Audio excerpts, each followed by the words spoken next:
দেউতা অহা দুদিনমান হৈছিলে, ক'তো ওলাই লৈহে যোৱা নাছিলোঁ আৰু আজি দেউতাক এৰোপ্লেনখনকে দেখাই লৈ আহিলোঁগৈ। আৰু ইয়াৰ পিছতে আমি আহি সোমালোঁ ৰুদ্ৰসাগৰ বা নপুখুৰী। এই নপুখুৰীটো আহোম স্বৰ্গদেউ লক্ষ্মীনাথ সিংহ আৰু গৌৰীনাথ সিংহৰ ৰাজত্বকালত খন্দোৱা হৈছিলে।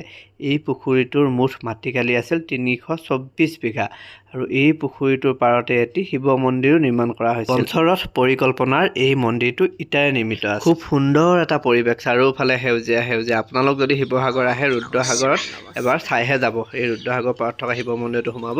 আমি মন্দিৰৰ ভিতৰলৈ গ'লোঁ, খুব ভাল লাগিলে, সেৱা এটা কৰিলোঁ। ভিতৰফালে খুব আন্ধাৰ আছিলে আৰু এইফালে বাহিৰলৈ আহি জানো বোলে ভাগৰ লাগিছে, সি অকণমান বহিলে আৰু ইয়াৰ পিছতে তাক ভোক লাগি গ'ল, মানে তাক কিবা এটা খাব লাগে আৰু মানে। গতিকে আমি আহি আকৌ ৰংঘৰৰ ওচৰত চাহ একাপো খালোঁ, সি কিবা কিবি খালে। আৰু আজিৰ ভিডিঅ'টো ইমানেই আছিলে। আকৌ এটা নতুন মিনি ব্লগত লগ পোৱাৰ প্ৰতি